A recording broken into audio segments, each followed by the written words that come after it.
this offseason and reportedly offered Teddy Bridgewater and the 8th overall pick to the Lions for Matthew Stafford before Detroit decided to make a deal with the Rams instead. Now, they could look to part with their best player and leverage their draft future to get the guy.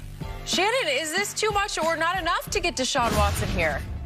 The leverage that Deshaun has, Skip, is that he has a no-trade clause. So he's going to have to agree to waive that to go anywhere they potentially could possibly want to trade him. Yep. Now, that's the King's ransom. 3 number ones, Christian McCaffery. You're probably going to have to throw in Teddy Bridgewater also, Skip. But the question is Deshaun Watson, does he really want to go to Charlotte? Now, I don't know if Charlotte, but I feel comfortable in saying that Charlotte is probably not high up on the list of teams that he would be interested in going to. And so that's the problem that you're going to run in. Skip, if he wanted out, he had no trade clause. You could trade him anywhere you wanted to, no questions asked. But because he's going to have to waive that no trade clause, he's basically going to pick where he wants to go. But they're in the ballpark. You know it's going to take 3 first-rounders because if Matthew Stafford got 2 first-rounders at 32, what's a 25-year-old going to get in his prime? It's going to take you at least that. And they're going to want some young players. So Carolina is on the right path. And I believe that's what other teams are going to have to. You're going to have to start with the 3 first-round picks, Skip. And you're going to have to start with some two quality players. And maybe you might have to go throw in a 3rd rounder just for good measures. Maybe. But I don't know if the Carolina Panthers is high on Deshaun's priority list of locations he wants to start his career over at. So I'm on record yesterday with you. There's nothing that's too much for Deshaun Watson. No. This is a first in the history of this league. A 25-year-old quarterback, proven commodity. We can go back and forth how good he is, top 10, top 5. I think he's top 2 or 3. Yeah. He's on the market, maybe, but it's going to take 5 kings ransom. It's going to take more than you can even imagine, and he will be worth every last penny of it because he can win you a championship. He is that good. We know it. We don't know Trevor Lawrence. You think so, but you don't know that for a fact. Looks like he's the next it kid. You know, like I've seen Deshaun do this at the highest level. You have. You saw it in college. You've seen it in professional football for a sorry franchise and team. And if you get him in a happy place with a much better team, better run team, Lord knows what might happen. Well, Super Bowls could happen, and they could be plural.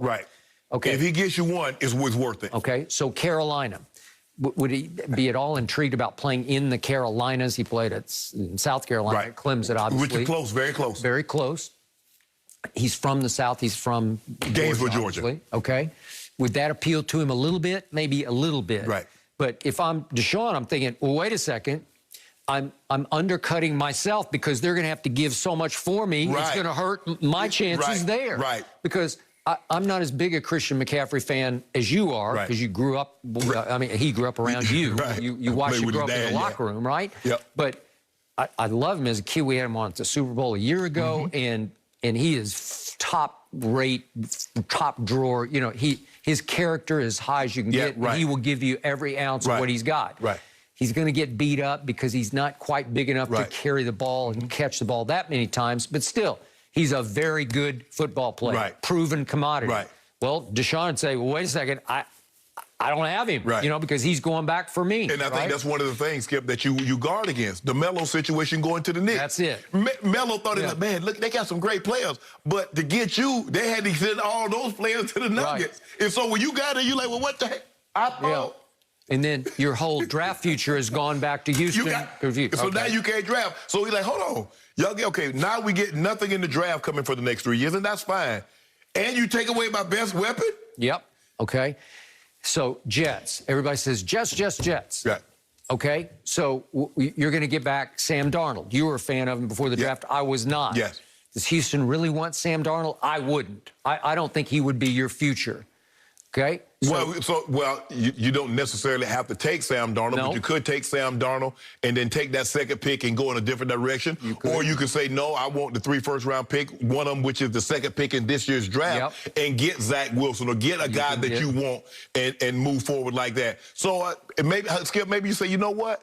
I don't want Sam Darnold. Give me 3 first-rounders. Give me a 3 and a 4, and we'll call it a day. And you do what you need to do with Sam Darnold. Okay, I'm going to say what I proposed from the start. The deal that makes the most sense to me for both parties is Jacksonville. I know it's in the division. Right. But still, Urban Meyer just had a rough week with that Iowa strength coach. I don't know what it was a debacle. Well, it was a debacle, and they fixed it. Yeah. But how great would it be to say, well, we go get Deshaun, and we're going to give you Trevor Lawrence. So you can start over with the next generation's. I still believe they're going to want Trevor Lawrence, and they're going to want another first-round pick. Well, that's fine. I would do that if I'm Jacksonville because they got $70 million in cap space. Hey, you can with Deshaun Watson. You can build a fortress around him. Yes, and Houston can sell Trevor Lawrence. Yes. Like, we're starting fresh with the best prospect in the last, decade? Yes. Right? Yes. Okay, so that fits for me, even though it's within the division, because Deshaun would say, okay, I'm going to go there. They got some pieces there. Back to no state income tax, so we can acquire free agents. Yes. I'll be a free agent magnet like Brady was. And here you'd go. That's the one that makes sense because it gives Houston hope. It gives you something to start with that you can bank on, you can bet on. And to your point, Skip, about the Trevor Lawrence, I've heard people say, Mel Kiper, I think Mel Kiper said this, there have been 4 can't-miss quarterbacks since he's been doing this, and he's been doing it 40 years. Yep. He said Elway, he said Peyton Manning, he said Andrew Luck, and now this kid Trevor Lawrence. Okay. He says those are the 4 can't-miss that you...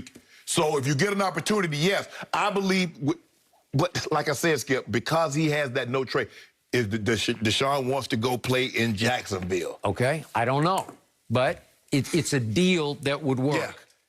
I like 49ers. Me, Skip, I was there from the first time this came out. I said the 49ers would be perfect for him. Okay, that's fine. Then John Lynch and Kyle Shanahan, they're not going to make the mistake they made last year by not pursuing Tom Brady. They should have pursued Tom Brady for 2 or 3 years. I agree, because he could have gone home, literally gone home. But in this case, they should bet the ranch on Deshaun. Whatever it takes to get him, they should just go get him. If Kyle is just like his father, he will bet the ranch on his kid. They are. They're like that. And I think John Lynch is a plunger also. So I would not rule them out of this derby. But I don't, like I said, Skip, that's a premium package, 3 firsts, and arguably the best running back in football, or the top 3 running back in football. Right now I like the big kid in King Henry. But that's a king's ransom, Skip. That's a start. So basically, Carolina just gave everybody the blueprint. This is the starting point. Yeah, I'm just waiting to see how this all plays out, because every day it feels like something new. Is the current Nets super team better than the Warriors during their dynasty? We heard what LeBron thinks. Now I want to hear what Chris Broussard has to say next. No mercy.